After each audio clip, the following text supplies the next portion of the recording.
नमस्ते भारत।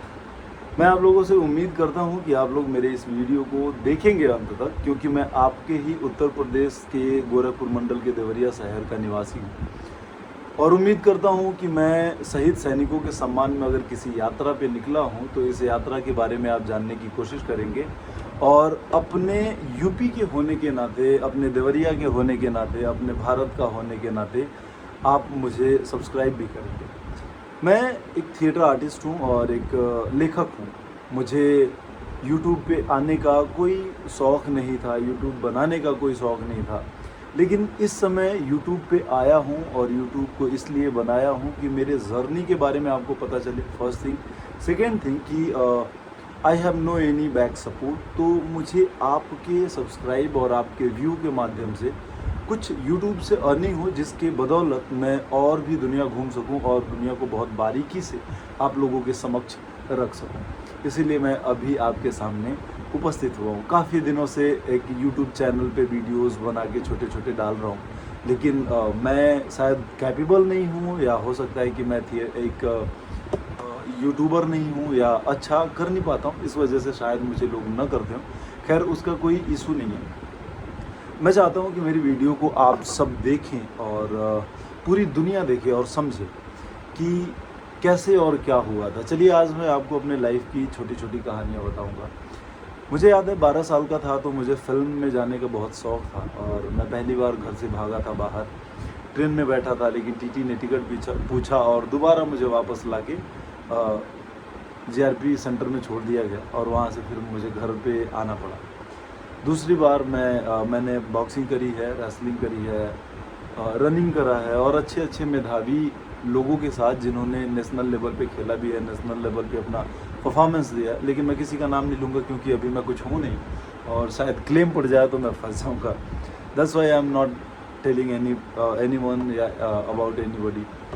तो अभी जो मैं आपके सामने हूँ, आज यात्रा जो शहीद सैनिकों के सम्मान में 19 दिसंबर 2024 को निकला था, जब से मैं आज तक घर नहीं गया हूँ।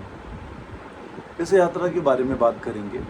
एक्चुअली यह यात्रा शहीद सैनिकों के सम्मान के लिए शुरू हुआ था और शहीद सैनिकों के सम्मान के लिए इसलिए कि मैं एक राइटर हूँ। मैंने एक फ़िल्म लिखी थी रजांगला के ऊपर, जो फ़िल्म ठीक है, स्टॉलन हो गई, चोरी हो गई, थोड़ा सा पब्लिक डोमेन की स्टोरी है तो आप क्लेम भी नहीं कर सकते हो।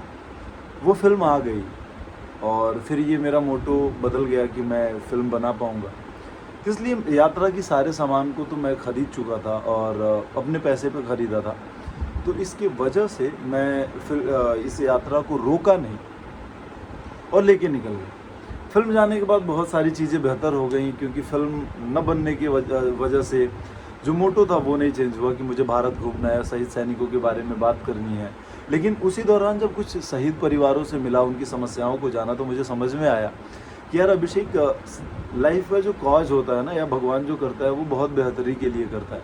वो चाहता है कि आप जो कर रहे हो उससे बेहतर करो, क्योंकि सबको पता है गॉड्स प्लान ऑलवेज ग्रेट। तो मुझे लग रहा है कि भगवान के माध्यम से मुझे ये अपॉर्चुनिटी मिली। मैं उनके बारे में जाना और फिर मैं उस मुद्दे को लेके पूरे भारत में यात्रा कर रहा हूँ। अभी मैं यूपी, उत्तराखंड, हिमाचल, लद्दाख, कश्मीर, पंजाब, दिल्ली, हरियाणा, राजस्थान और गुजरात होते हुए मध्य प्रदेश के उज्जैन तक पहुँचा हूँ। अब बताऊँगा कि आज 608 दिन हो गए, लेकिन 485वें दिन इस यात्रा को मुझे स्थगित नहीं, मैं रोकना पड़ा। लेकिन रोकने के पीछे जो मोटिव था वो ये था कि मैं जब तक यात्रा पूरा नहीं करूँगा तब तक घर नहीं जाऊँगा। और 900 दिन नहीं, 9000 दिन लगे, लेकिन पूरा करने के बाद ही घर जाऊँगा। तो 484 दिन हो गए तो मेरे यात्रा के इसलिए रोकी गई कि मेरी साइकिल ख़राब हो गई थी और बहुत सारी चीज़ें उसमें आ गई थी। लगभग 35-40 हज़ार रुपये का खर्च था और जैसा कि आप लोगों को पता है कि मैं किसी से पैसे लेता नहीं हूँ और मुझे एक आदमी से लेके इसे बनवाना नहीं था। और मुझे लगा कि भारत के लोगों से, या जितने लोग मुझे देने के लिए कहते हैं, सबसे एक एक रुपये कलेक्ट करके मैं 35,000 रुपये जुटाऊँगा और फिर साइकिल को बनवा के रनिंग पे निकल जाऊँगा।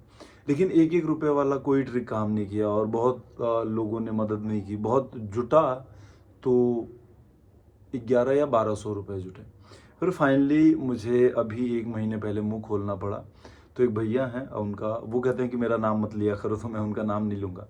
तो उनके माध्यम से उन्होंने मुझे लगभग 11,000 रुपये भेजे। और अनीता दीदी हैं जो हमारे ही गांव, हमारे बगल की हैं, हमारे सिपाही चाचा की लड़की हैं, उन्होंने 5-1 हज़ार रुपये भेजे।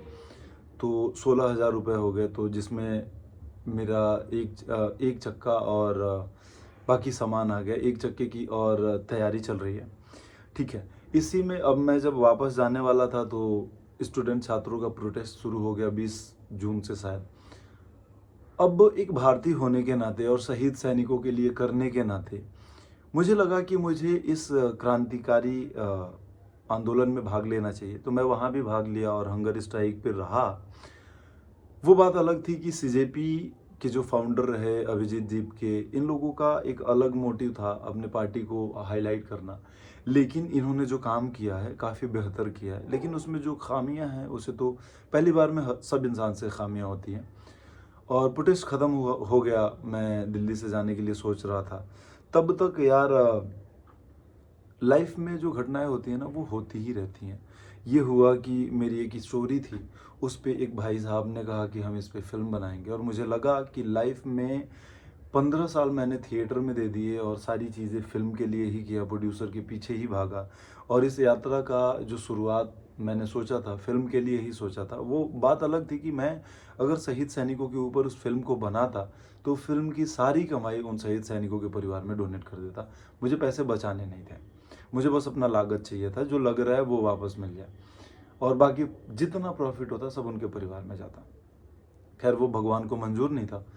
तो अब एक भाई ने कहा कि हम फिल्म बनाएंगे तेरे स्टोरी पे। अब स्टोरी रूरल क्षेत्र की है जहाँ पे गांव के लोग पकड़ के ज़बरदस्ती शादी कर देते हैं बच्चों की, उसके ऊपर आधारित है। और भगवान की कृपा से 75% वर्क हो गया, 25% है, उसी के लालच में रुका हूँ। यार ज़िंदगी में ना आप अगर आपके पास धन नहीं है तो शायद आप कुछ नहीं हो, लोग आपको पूछते नहीं हैं। मेरे बहुत अच्छे अच्छे दोस्त रहे जो मेरे साथ आज तक अभी तक नहीं खड़े होते।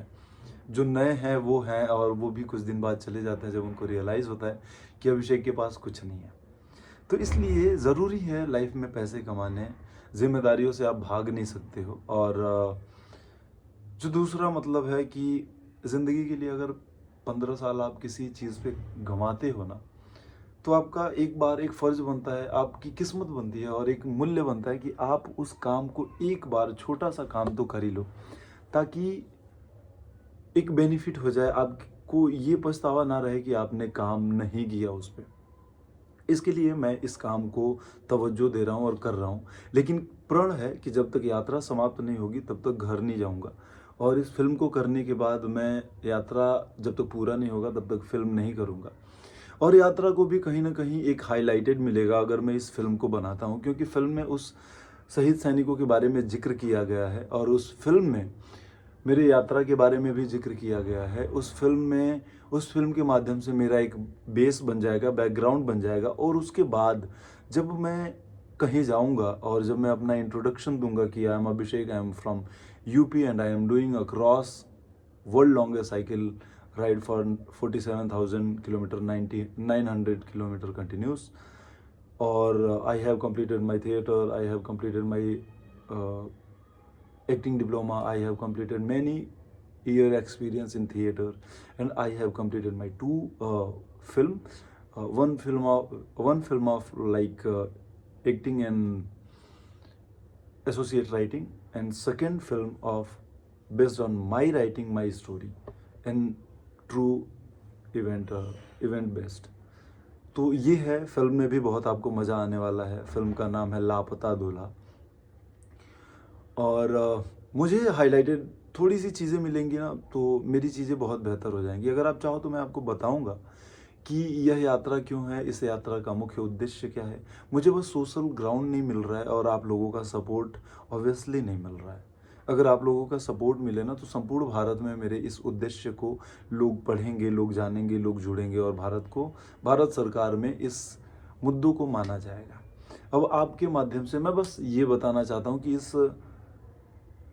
यात्रा का उद्देश्य क्या है। देखो, यात्रा का उद्देश्य है शहीद सैनिकों के सम्मान में उनकी बच्चियों को और बच्चों को निःशुल्क विश्व स्तरीय श्रेणी में एजुकेशन फ्री मिलनी चाहिए, अगर उनका 75% टू 90% के ऊपर मार्क्स है तो।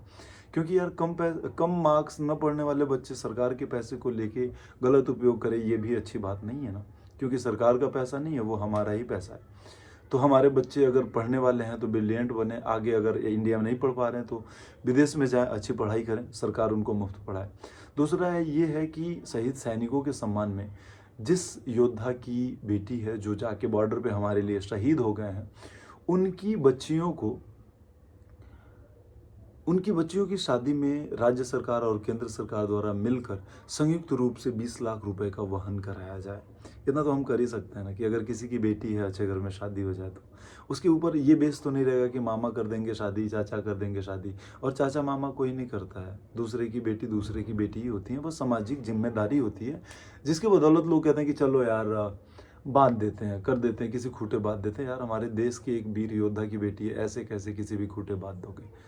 तो सरकार को देनी चाहिए। और दूसरी चीज़ मैं ये बोलूँगा कि जहाँ जिस गांव की अगर बेटी है, अगर उसकी शादी होती है तो ज़्यादा से ज़्यादा लोग जाएं, कन्यादान करें। बहुत ज़्यादा पैसा नहीं, 11 रुपये करो, नहीं है 101 रुपये करो, है तो 11,000 करो। कम से कम उस बेटी को लगना चाहिए कि अगर मेरे पापा नहीं है तो कम इतने लोगों ने मुझे अपनी बेटी माना है, तो ये बेहतर थिंक होगा मेरे हिसाब से। तीसरा है ये है कि शहीद सैनिकों के सम्मान में अगर उनके माता पिता हैं और सरकार को इंस्पेक्शन करवानी चाहिए। अगर उनके पास घर नहीं है और इकलौता बेटा जाके शहीद हो गया है, परिवार में कोई नहीं है और छत नहीं है, तो सरकार को 1-2 कमरे का छत तो देना ही चाहिए। ये मुझे लगता है कि ऐसा होना चाहिए।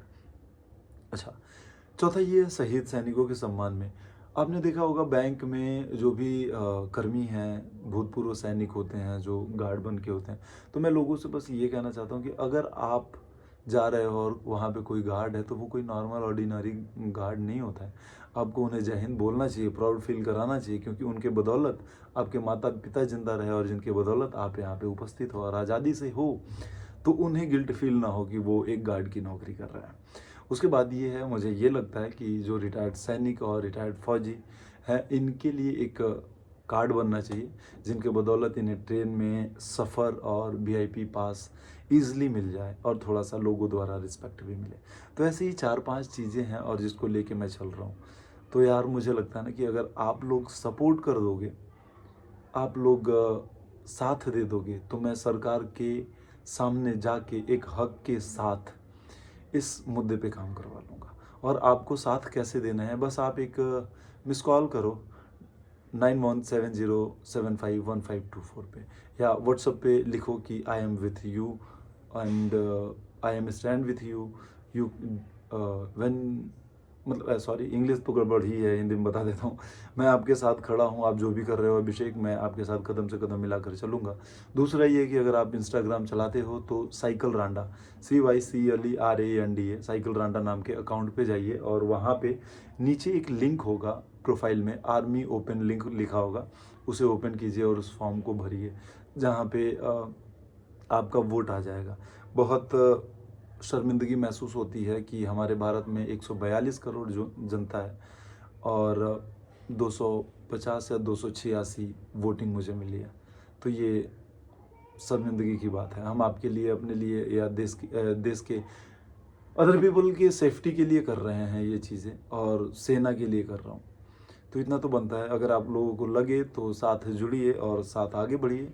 बाकी मैं आप लोगों को स्टोरी बताता रहूँगा आगे, तो साथ में जुड़े रहें। जय हिंद, जय भारत। अभिषेक यादव की तरफ से सादर प्रणाम। आपका परिवार, आपके बच्चे और आपके भविष्य की खुशियाँ आपके साथ रहें। लक्ष्मी जी हमेशा आपके घर में विराजमान रहें और आप लोगों की मदद करें, और आप जैसे नेक दिल लोग पूरे भारत में, पूरे दुनिया में फैलें। हम भारत ही नहीं है, हम एक इंसान हैं और इंसान होने के नाते ये दुनिया हमारा परिवार है। और इसके साथ साथ जानवरों की ज़रूर सुरक्षा करें और जानवरों को अन्न ज़रूर खिलाएं। जय हिंद, जय भारत।